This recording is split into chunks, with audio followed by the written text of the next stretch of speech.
نحمده ونصلي على رسوله النبي الكريم ونحن على ذلك من الشاهدين والشاكرين وأعوذ بالله من الشيطان الرجيم بسم الله الرحمن الرحيم إن الله اشترى من المؤمنين أنفسهم وأموالهم بأن لهم الجنة صدق الله العظيم۔ میرے محترم بھائیوں، دوستوں اور ہماری مائیں اور بہنیں، میں آپ سے ایک سوال پوچھ رہا ہوں۔ آج ہمارے اس پیارے بھارت میں، جس کو ہمارے آباء و اجداد نے اپنے خون سے سینچا ہے، اس ملک میں مسلمانوں کے حالات کیسے ہیں؟ سوال ہے، کیا مسلمان مأمون ہے؟ مسلمانوں کا دین ایمان مأمون ہے؟ جواب دیں، جواب دیں بھائی، کیا ہے حالات؟ کیا آپ لوگ بھارت کے اندر مسلمانوں کے حالات سے واقف بھی ہے یا واقف نہیں ہے؟ بتاؤ۔ ہم سب جانتے ہیں بھارت کے اندر آج مسلمان بدحالی کا شکار ہے، سب جانتے ہیں، لیکن یہ بدحالی حالات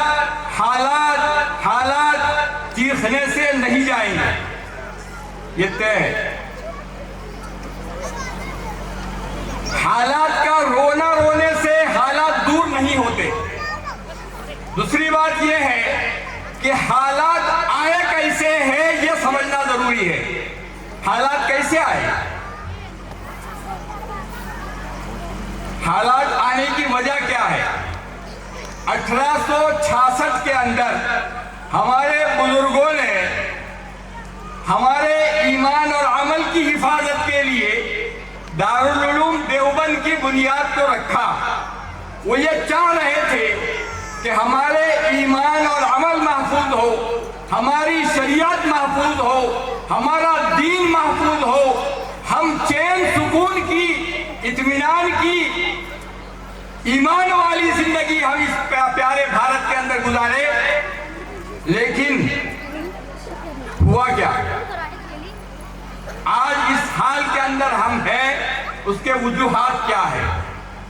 اس کی وجہ جو ہے وہ یہ ہے کہ ہمارے بزرگوں نے جو بنیاد رکھی، اسی کے ساتھ اس کے بعد کے اندر ایک طبقے نے، ایک ایسی سوچ رکھنے والے نے جو مسلمانوں کے خلاف سوچ تھی، انہوں نے 1925 کے اندر ہمارے نظریے کے خلاف ایک نظریہ قائم کیا، اور اس نظریے کی جنگ کے اندر ہم اب پستے چلے جا رہے ہیں۔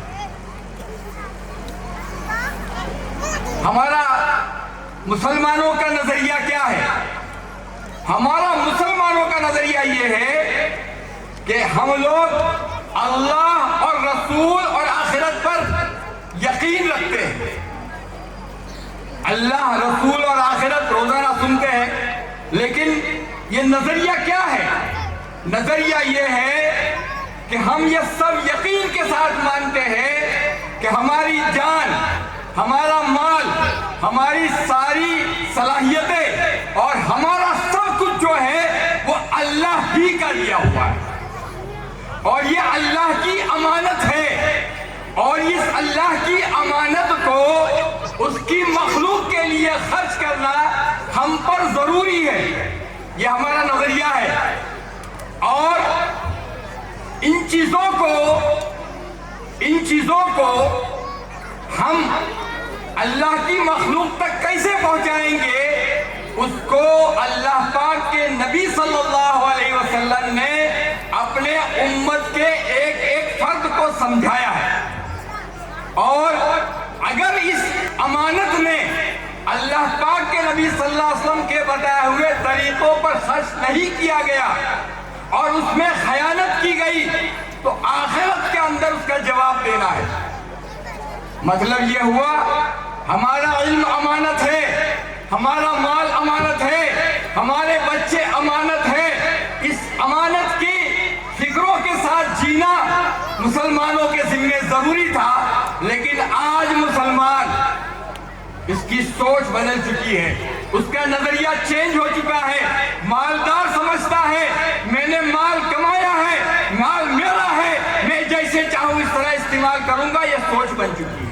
یہ سوچ عصری تعلیم سے آئی، یہ سوچ عصری تعلیم سے ہم میں پیدا ہوئی، اور اس تصور نے ہم لوگوں کو بھی اس خط میں ڈال دیا کہ ہمارے سامنے آخرت ہے، اللہ رسول کا معاملہ ہے، ہم کو اس کی کوئی فکر نہیں۔ نتیجہ کیا ہوا؟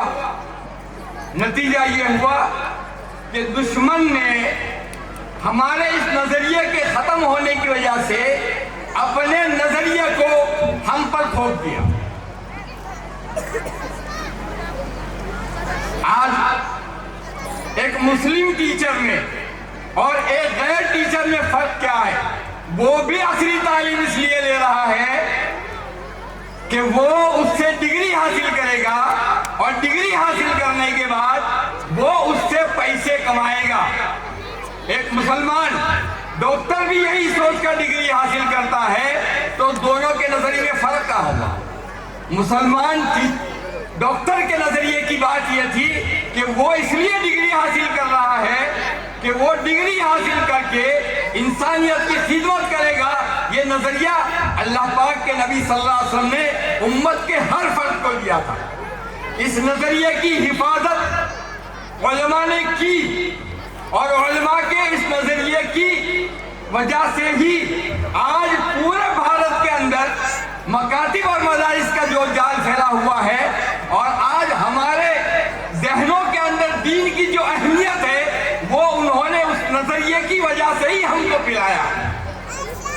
اگر یہ علماء اس نظریے پر قائم نہیں رہتے اور ان مکاتب اور مدارس کے اندر اگر اس نظریے کی رعایت نہ کی جاتی تو آج ہم اس حال میں نہیں رہتے۔ لیکن ہوا کیا کہ وہ مسلم رہنما جنہوں نے عصری تعلیم کا پرچم اٹھایا، علی گڑھ یونیورسٹی کی بنیاد ڈالی گئی، لیکن علی گڑھ یونیورسٹی کی شاخائیں کتنی ہیں، اسکولوں کا کیا حال ہے؟ ہم اپنے یہاں کی اسکولوں کو دیکھ لیں، ہمارے یہاں 100 سال سے اسکولیں ہیں، لیکن اس اسکولوں کے اندر ہمارے پاس ایک ڈاکٹر نہیں ہے۔ وہاں پر پڑھانے والے ٹیچروں کا نظریہ اپنی کمائی ہے، اپنا پیسہ ہے، اپنی ڈیوٹی صرف یہ ہے کہ وقت گزار لے اور پیسہ کمائے۔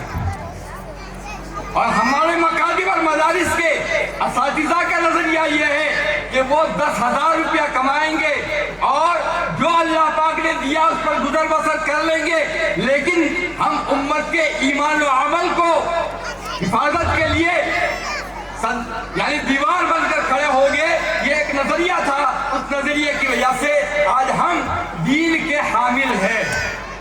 لیکن اب ہم سمجھتے ہیں کہ یہ حالات جو آئے ہیں وہ باطل نظریے کے علم برداروں نے ایک بہت بڑی سازش کے ماتحت ہم پر ڈالے ہیں۔ اور وہ کیسے آئے یہ سمجھ لیں۔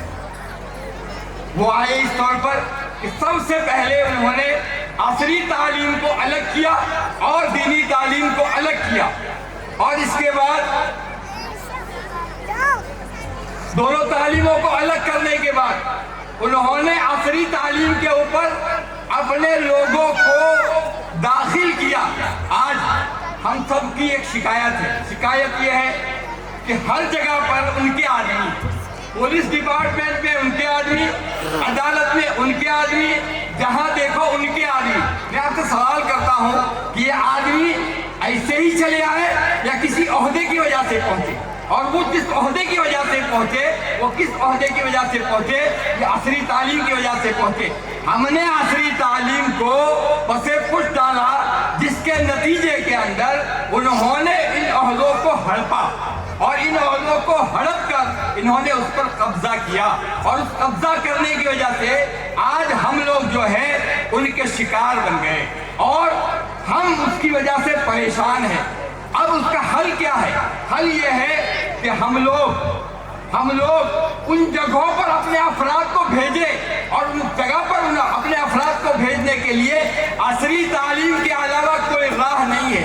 اور لیکن وہاں پر کون جائیں گے؟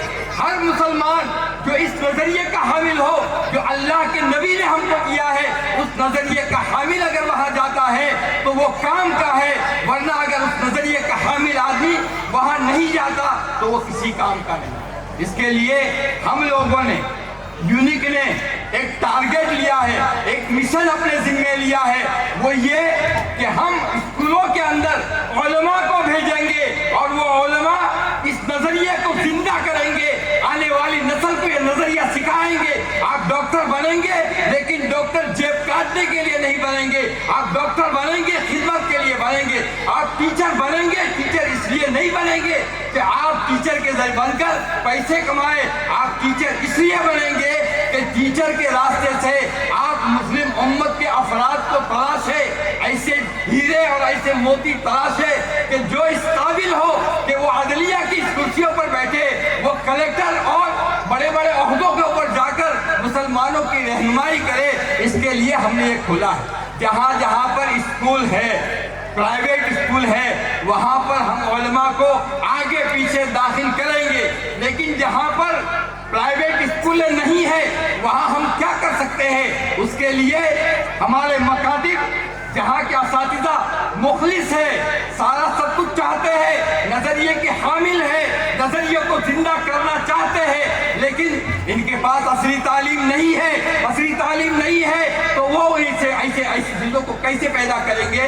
اس کے لیے یونیک ریسرچ سینٹر نے یہ طے کیا ہے کہ ہم ہر گاؤں کے اندر جہاں اسکول نہیں ہوں گے وہاں اس طرح کے ہم لوگ ٹیوشن کلاس چالو کریں گے، تاکہ ہمارے علماء اسکول کے اندر نہ جا سکے، پھر بھی ٹیوشن کے راستے سے اپنے ہونہار بچوں کو تلاش کر کے یونیک بھیجے۔ اور یونیک نے یہ طے کیا ہے کہ ایسے افراد کو تیار کر کے اسکولوں کے اندر، عدالتوں کے اندر اور ہر جگہ پر جہاں پر ہم نہیں ہیں اور ہمارے نہ ہونے نے ہم کو مجبور کیا ہے، ان مجبوریوں کو ختم کریں گے۔ اس کا ہم نے عہد لیا ہے، اسی کے لیے یہ ٹیوشن ہے۔ ٹیوشن کا مقصد پیسہ کمانا نہیں ہے، ٹیوشن کا مقصد بچوں کو تلاشنا ہے، ٹیوشن کا مقصد ہمارے اس نظریے کو ان کو پلانا ہے۔ یہ مقصد کے لیے ٹیوشن قائم ہوئے ہیں۔ اس کے لیے ہماری یہ غلط فہمی دل و دماغ سے نکال دیں کہ یہ ٹیوشن کلاس کسی کے مخالف ہے۔ ہم کسی کے مخالف نہیں ہے، ہم مخالف ہیں تو ان دشمنوں کے مخالف ہیں جس نے اسلام کے خاتمے کے لیے ایک بڑا لشکر طے کر رکھا ہے۔ ہم اس کے مقابلے کے لیے کھڑے ہوئے ہیں اور سینہ تان کر کھڑے ہیں، اور ہم لوگ جب تک دم نہیں لیں گے، جب تک اس مشن کے اندر ہم کامیاب نہیں ہوتے۔ بس میں اپنی بات کو یہاں اس بات یہاں پر ختم کرتا ہوں۔ وآخر دعوانا